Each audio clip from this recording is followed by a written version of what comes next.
Well, hello everyone, and welcome to Good News Wednesday.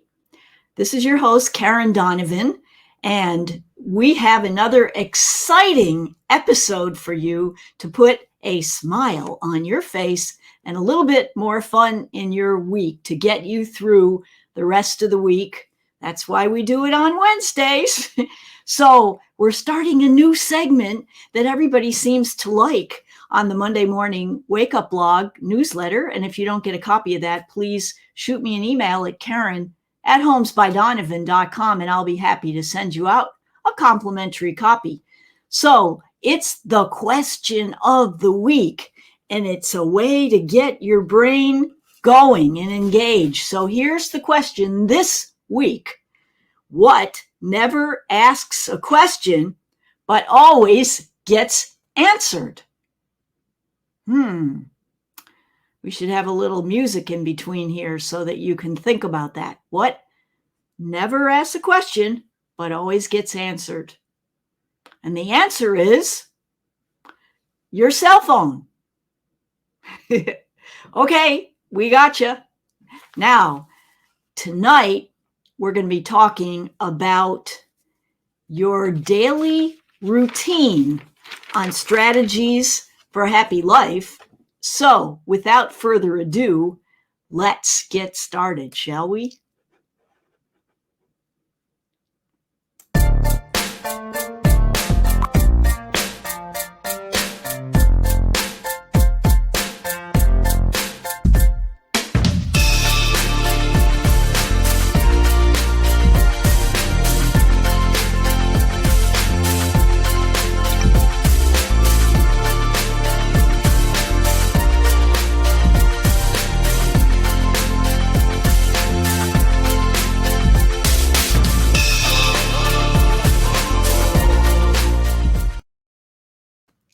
So today on Strategies for a Happy Life, we're going to be covering a topic that many of you, when you hear it, you want to run the other direction.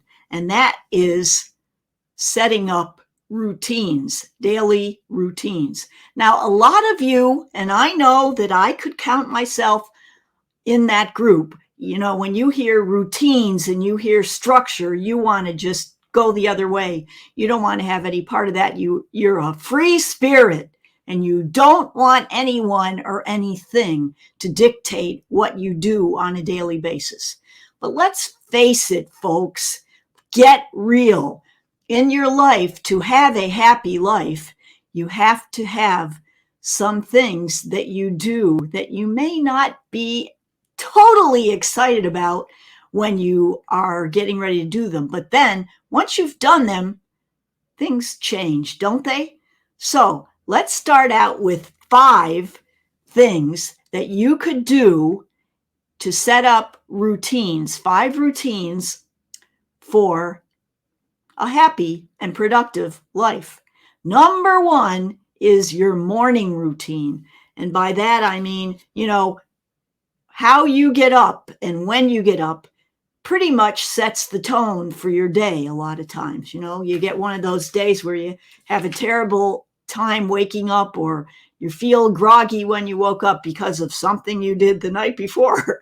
And it sets the tone for the day, doesn't it? So the key for setting up a daily routine for your morning is get up at about the same time every day. Maybe drink some water. Make your bed. This is a great one to get you started and feeling productive. And then don't forget that after you get dressed, take your shower, etc., have breakfast. Your mother always told you breakfast is the most important meal of the day. Okay, now for the second routine that you want to work on, it's your eating habits. You want to have healthy eating habits. Got to avoid that junk food, even though it tastes so good. Don't forget to take your vitamins. And a lot of times, having the same things, at different times, like, if Wednesday's a certain day for salmon or Friday for something, do that. Set up your schedules. Make your lunch if you go out for lunch every day, make your lunch and take it with you. The next thing everyone likes, exercise. So here's the thing about exercise. You don't have to work out at the gym. Just go for a walk around the block. Do something. I know they just did a study where, you thought you had to do 10,000 steps a day to be healthy. Well, guess what? It's only 7,000, and that's not a very long walk. You could do that in no time. And if you have one of the free apps on your phone, that will help.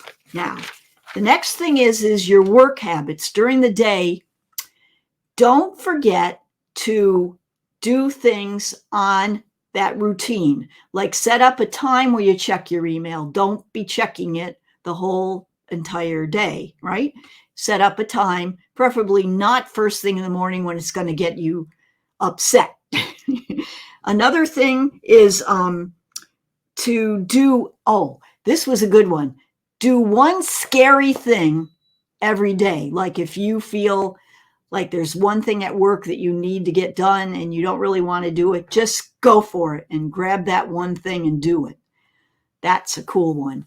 Now, on to the next one and the last one, which is bedtime routine.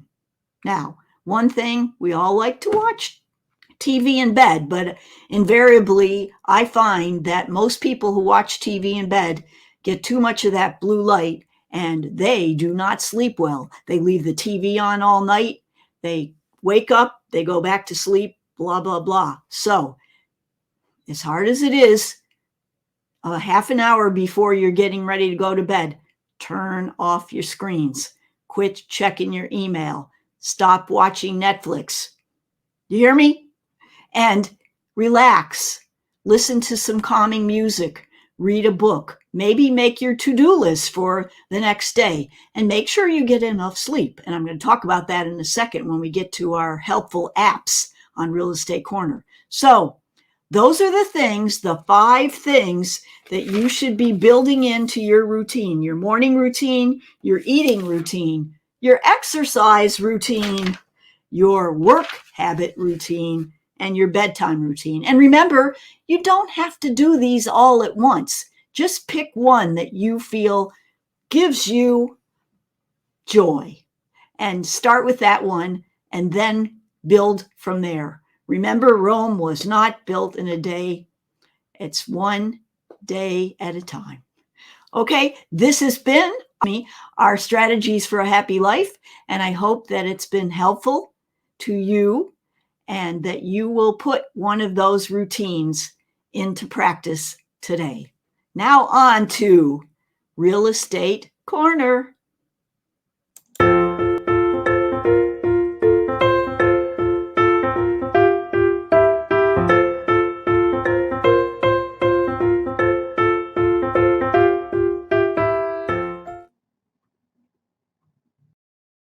That's right, folks. If you have a question regarding something to do with real estate or real estate related activities, shoot me an email at Karen@homesbydonovan.com and I will try to answer your question on our Good News Wednesday show. Fair enough? Okay, today the question is, what apps have you found helpful on your phone to build up a good daily routine? And I say I've got 3 that I'd like to share with you. The first one, and the one that made the biggest impression on our lives, and I'm talking about Joe and myself, is Noom, the app for keeping track of your food. Now, the cool thing about Noom is that not only does it keep track, which you have to input, obviously, of your intake daily, and what gets measured gets done and gets looked at and gets examined, right? And then at the end of the day, you can say, oh my gosh, what did I eat? Or, oh, I did pretty good today. Boop, boop. So here's the thing about Noom. There's also little readings that you can do, and it kind of gives you some psychological things that are going on and could be going on in people's lives that cause them not to eat correctly. And, you know, it's thought of Noom as a diet app, you know, to lose weight, which is great for, but it's also great for just making sure that you eat healthy and that you know, what you're eating, why you're eating it, when you're eating it, and all the things in between that cause you to either eat healthy or not. So Noom is numero uno. And that runs, it's a 14-day free trial. And then if you sign up, you can do it for 3 months at like $129, or you can do the whole year for $199. So it's a little pricey, but hey, I want to tell you from personal experience, it's worth it. Number 2, it comes in as the Sleep Cycle app, which I've talked about before, which keeps track of your sleeping and your snoring and times you wake up and times you go to bed. And it really tells you a lot about your sleep habits. So the Sleep Cycle app, you can get, so it'll set so that in the morning, it'll wake you up gently with music. It's pretty cool with that. It's got some other features that you can use at night to help you relax. And mainly, it's very interesting to see what happens when you're sleeping. And the Sleep Cycle app runs about $29 a year and you can get that right on your phone. Last but not least, and if it's free, it's for me. This one is really cool. It's called habit.com.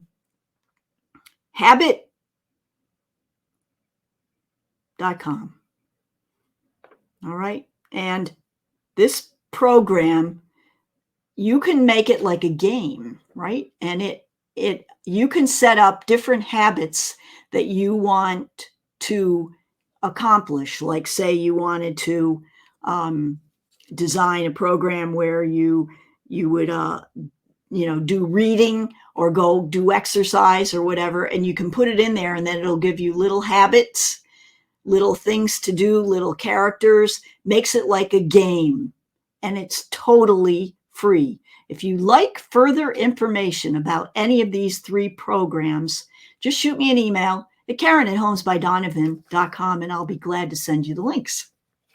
All right. And now, last but not least, we have an important topic to cover.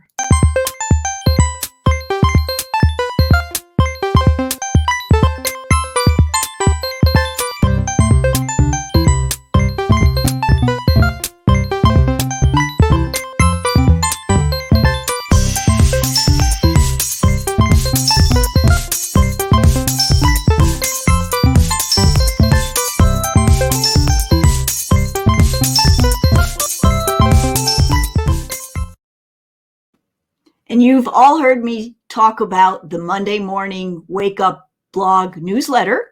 If you'd like your free copy, and included in there is the trivia question with an official entry form so that you can send it to me and we can see all those smart people out there who know the answer to the trivia question. Just shoot me an email at Karen@homesbydonovan.com and I'll be happy to send you your complimentary copy. Now, this week's question, of course, had to do with about routines and the routine of bread baking, to be specific and exact. Now, there are 4 parts of the routine that may or may not be crucial to the bread baking process. Let's see how good of a baker you are. One of these is not crucial. A, mixing. B, rising. C, kneeling. Or D, shaping. All right? So, if you were listening carefully, you would have heard that the answer would be C, kneeling, because you don't kneel on the bread. You need the bread, but you do not kneel on the bread. So if I fooled you, I'm sorry, but I'm sure that you picked that up because you are very intelligent. Don't forget, if you'd like to enter into next week's contest, send me an email at karen@homesbydonovan.com and I'll give you the question in advance so you can ponder it carefully before you answer. So that does it for our Good News Wednesday show for this week. I hope that you found something informational or helpful, or maybe even a little funny, just to get you through the rest of your week. We hope that in the meantime, you stay safe. And until next time, make it a great week. Bye-bye. It's the Good News Wednesday show. Come on, kids, it's time to roll. Tell everybody that you know. Watch the Good News Wednesday show. Good News Wednesday's finally here. Let's stand up